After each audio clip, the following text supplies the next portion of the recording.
health is one of those things which are very endemic. I'm sorry to use jargon. Endemic means that it will exist within a certain area. Unless it's a pandemic, that is when it is global. Oh, okay. Yes.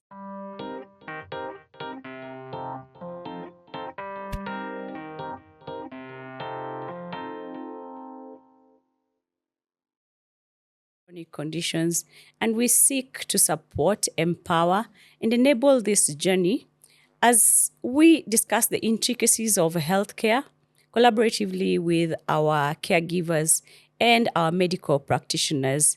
And this we do for this one goal where we seek to realize a full life, really in fulfillment, despite living with chronic conditions. And we do this in partnerships with the Pro Studios. Welcome. And today, as always, Trish, how have you been? I'm fine. Your voice sounds a bit hoarse. Is it that you are in Mandamano? Tuesday, Thursday, huh? Pole. Freedom fighters. Also the tear gas. Pole, you look We under are the weather. soldiers.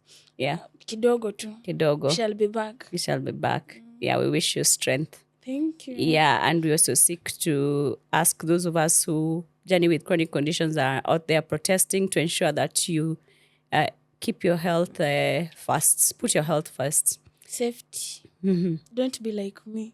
Yeah. So in today's episode, we are seeking to discuss the social determinants of health and at the same time look at the social dynamics as we continue in this discussion on healthcare communication. Before we even continue, I'm just hearing social determinants, dynamics. What do you mean? So social determinants of health are those non-medical things that have an impact on health. For example? Non-medical, I'm talking about things like education, employment status, sometimes income levels, even the environment. Your social network. Your social network, exactly. Yeah. The family. The friendships you have. Yes. So these are non-medical things, but sometimes they're socioeconomic or just social factors, and they do determine are a determinant towards health outcome. And so how this, especially when you look at it in relation to the social dynamics, and here we're looking at the interactions, the relationships, and the behavior, and how this impacts health communication. Okay. Yes. So is health literacy part of it?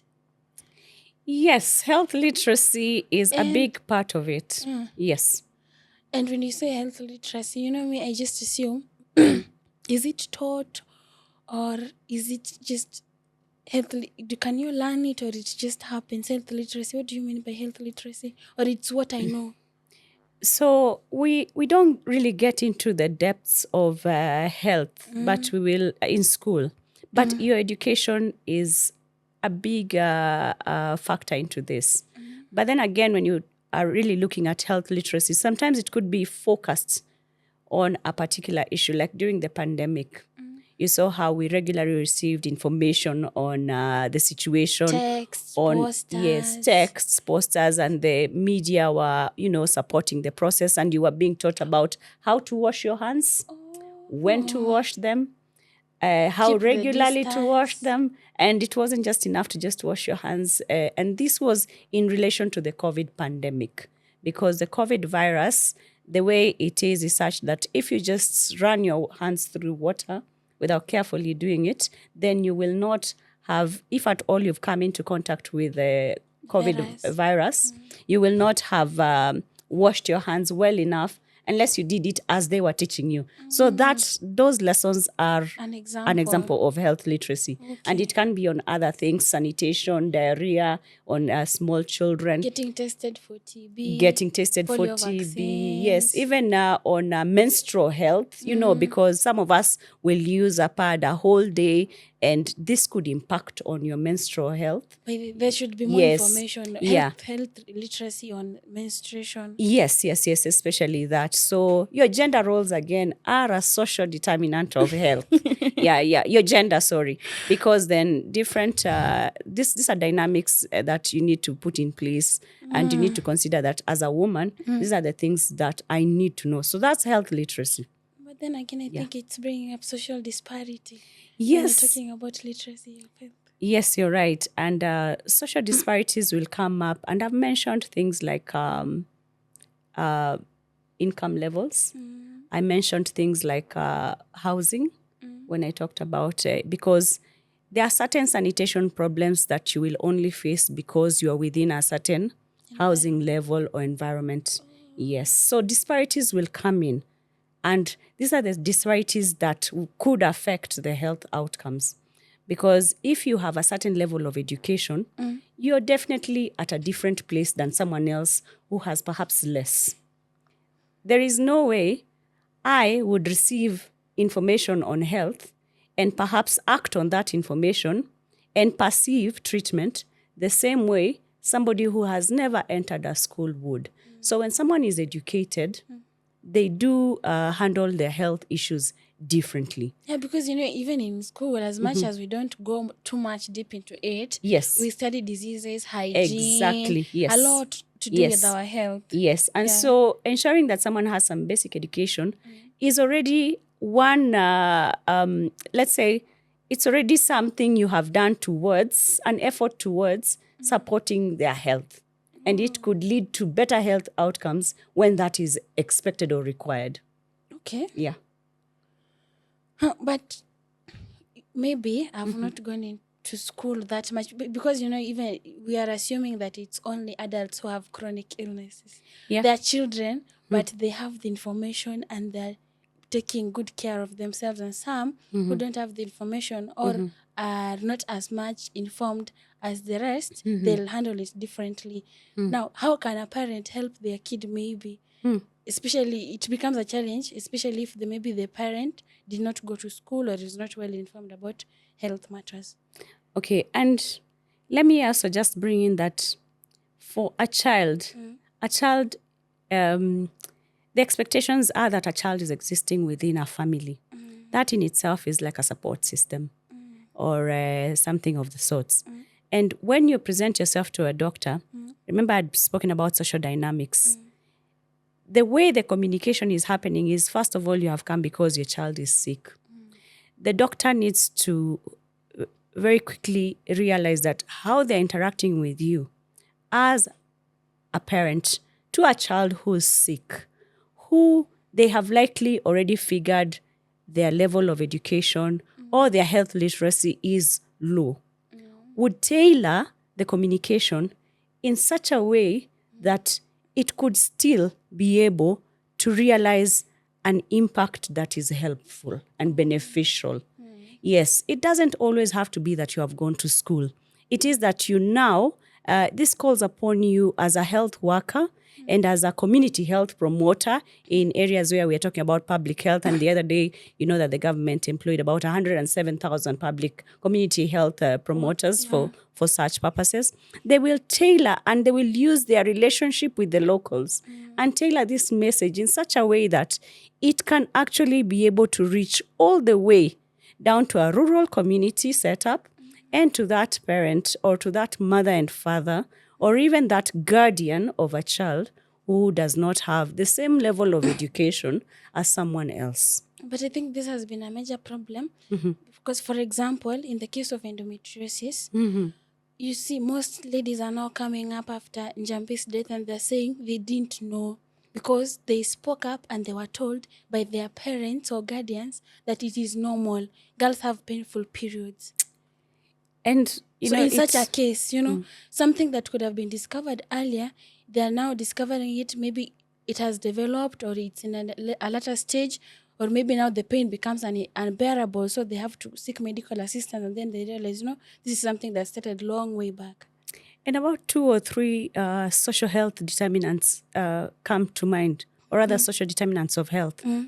The family, Secondly, I'm looking at health literacy and education. Thirdly, I'm looking at that access to healthcare. And then I'm looking at the community itself, because the community itself is part and parcel of this entire process.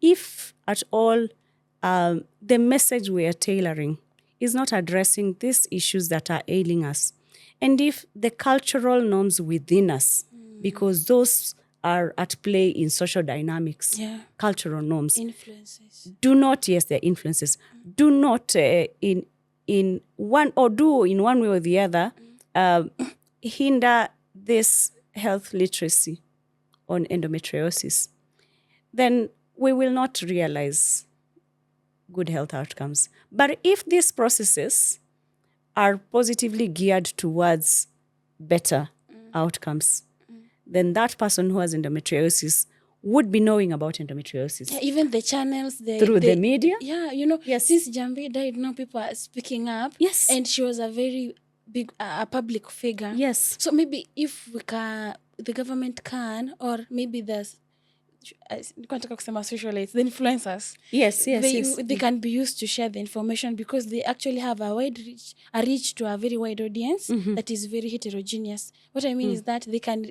reach a wide audience with different age groups. You're right. And the information there even goes faster, because now it's social media. Yes, you're right. And you get to interact, share with each other. But the other challenge can be misinformation. And you even you bring something that I just thought about in mind. And I'm looking at this again as a social determinant of health, as a support system. But in this case, my peer groups. And we're in a WhatsApp group. We are so free with each other, because the social dynamics are such that the way we behave with each other is we are free. I can easily tell, my periods are 4 days, and somebody else can say my periods are 2 days, and that's my normal 4 days. 2 days is your normal. 7 days could be another person's normal, because you have charted out a pattern of your menstrual cycle. Yeah. And then that person who has a 7-day cycle will not start questioning themselves, because they realize that we have different normals. And before you talk about long, you have already established a pattern about your periods. And some people, you can also be worried that it's too short. For example, if it's 2 days, you'd be like... Normal is different for different people. Yeah. And it's important, and this is where health literacy comes in. And we do talk about it, and we're using such channels. But yes, these are all determinants of health. Even that WhatsApp group, because it will influence how you behave towards each other. It will influence your relationships. And then it will help you to tailor that message in a way that is respectful in this particular setting, whether it's doctor, patient, doctor, mother who has no education, doctor, mother who has education, in the rural setting, in the urban setting, somebody who's unemployed or employed, low income level, higher income level. Those who can't access, we will find a way to reach them. So talking about rural and urban, does geographical location impact health communication? Yes, geographical the geographical boundaries will impact on health communication. And this is for a few reasons. Number one, health is one of those things which are very endemic. I'm sorry to use jargon. Endemic means that it will exist within a certain area. Unless it's a pandemic, that is when it is global. Oh, okay. Yes. Otherwise, you will find that malaria is existing in the Western region. Yeah, because of or you have yellow fever within this region. Or you have diabetes within this region. So health is a very geographical thing, and it's very endemic in that nature. You can go about using the word endemic going forward. Learned a new word today. Yes. So again, seeing that this is a non-medical factor, it is a social determinant of health, and it will influence, first of all, the conditions that arise within that area. There are some that are cross-cutting, but at the same time, it will influence the cultural norms, the behaviors within that area, and the different things that go on within that area. Allow me to mention one thing, which has no geographical boundaries, and which also does not have any cultural boundaries. It's cross-cultural, and it has no geographical boundaries. Gossip. Gossip is a cultural nuance, and gossip has an impact on people's health. And in fact, there are cases where we have seen someone sharing another person's medical health status, results, tests without their consent. That really is an infringement. Especially with family and friends. Yeah. Nini bana Marilyn, huyu ujuangi. And do you know that shapes people's perceptions about another person? And do you know that affects the person? Because if I was Even not their ready mental to health. share, Yeah. it should be my story to tell. Exactly. And it's an infringement on their privacy and on their rights. So this, again, is something I've just thought of. And I said, let me bring it up right now. And it has no geographical boundaries. It will happen in America. It will happen in China. Been a victim? I think, and I also think all of us have also been not just victims, but perpetrators. You get access to someone's health medical And then you status. feel like sharing the information. Yeah, medical status, and you want to share this information. You want to let someone know, kwanza hiyo ugonjwa yake imefika mahali pabaya, iko stage 4. I was once sick. I had something funny in campus. So I asked for permission not to attend the class. Now my friend had to explain why I was sick. So she just said, why I couldn't attend. She just said, she's sick, but she'll be in tomorrow. And then after class, she told everybody what I was suffering from. The next day I come to class, everybody's just like, you take heart. That is normal. I'm like, how did you know? We're not even friends. Why are you coming to tell me, Paul? Oh my goodness. And you can imagine how uncomfortable I was. Yes. Somebody I'm not even close with, knowing about my health status. And I shared it with a friend. And you know, it perpetuates stigma. It perpetuates discrimination. It is an infringement on one's right to privacy. Yeah. It is against someone's consent. And most of us have done this. And it's rude and disrespectful from it's my very point disrespectful. of view. Because why are you talking about my personal matters? Even if they ask you about it, you should just be like, that is a story to tell. Go ask her, she'll tell you. Yes, and many do this to shape whatever information is going out there, the perceptions. Yeah, they don't do it because... a lot of times, if it's not about your health, if I haven't given you consent, please just, we have been doing this. And all I can ask our viewers today is, let us desist from this vice of gossiping. But funny thing, sometimes it's health. Not even out of malice. Somebody's just trying to help you. Maybe somebody's complaining about why today I'm just there. I'm not performing well. And you'll be like, usimwone hivyo, she's not okay. Trust me, when you go down to... the base of all this, you will always find a very ulterior motive behind some of this spreading of information. It is intended to shape perceptions, and this is not right. Yeah. But when we're talking about how we can use social media and the influencers to pass information on health matters, I couldn't help but wonder, because now we're talking about dynamics in the communication in the health sector, digital divide.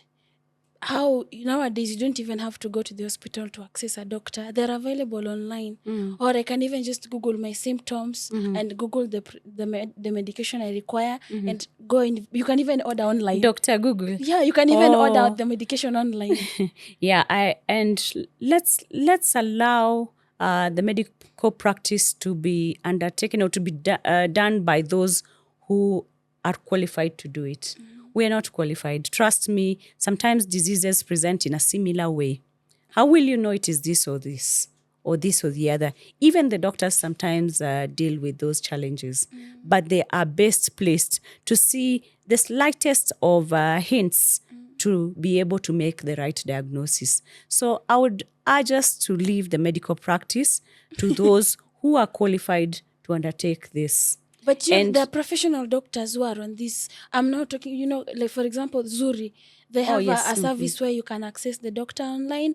And then if maybe your condition, the way you're describing it, or they're not sure, you're advised to come in for a physical checkup. Okay. Now, in instances where we're leveraging on AI and we are using existing technology, I would say that is okay. You can do it. But also remember, it may be easier for the urban population to do this as opposed to the rural population.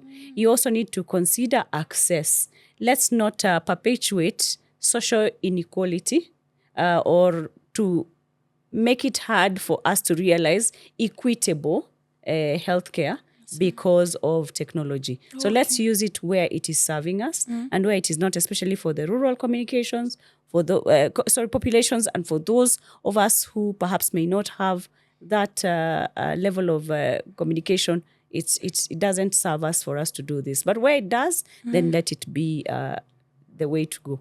So is social support a determinant?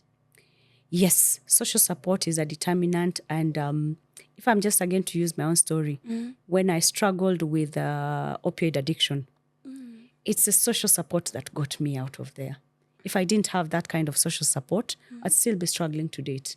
So sometimes someone will tell you, and they will support how you will present even yourself to the doctor. And sometimes they will even be there with you. Sometimes they will even support the communication process. So social support can be your friends, your yes, guardians, your family, caregivers. your guardians, your caregivers. This is even the community. This is the social support. They tailor make the message. They help to do the communication. They help to shape how we perceive illness. They will even sometimes help us to know, normally unakula vizuri, kuna shida hapa. So They I can't help you. but wonder, are medical practitioners part of the support system? Yes. More so towards the side of the community network, though. Yes, and they, in one way or the other, they help to realize patient-centric communication, healthcare communication, and they help support better health outcomes for the patient. And remember, again, within this community network, whether it's the healthcare or whether it's the relationship between patients and the healthcare supporters. You're confusing us. There's social support and there's community networks. They're quite intertwined. How do I put it? Sometimes these social things, even when you look at education and level of income and employment, there's a very thin line between some of them. And in other areas, they're intertwined. Because if you have a low income, you'll find yourself in a place where you have sanitation problems. And you may find that the reason you have a low income is because of a low level of information. But for the community networks, these are doctors, and these are the different community networks, and even the WhatsApp groups. So in one way, they can be a community network. In another way, they can again be a support group. Okay. Yeah, but when it is the medical health providers and they're coming in as a community network, they can ensure that this communication and this relationship is respectful. They're building the trusts. And at the same time, this communication is leading towards a good and a better health outcome. Because you have used your relationship as a doctor, as a laboratory person, as a community health promoter, because these are community networks. Yes. You have used that relationship to advance better health outcomes. Okay. Yes. So what should we go home with today? What we can go home with today, that's a tough one. It's a lot of things. But what I can say is that society matters in healthcare matters. Society matters in healthcare matters. So as we continue this discussion, we'd like to hear from you. We'd like to hear what you have to say on this particular topic of healthcare communication. It is quite complicated. It sometimes gets off a bit and comes back in. And we want to hear from you, want to get input from you. Challenges, yes, the challenges. At the same time, we want to have a lot more of you participating in this discussion. Yes, and we will continue further looking at how healthcare communication is actually such a great factor in realizing better health outcomes.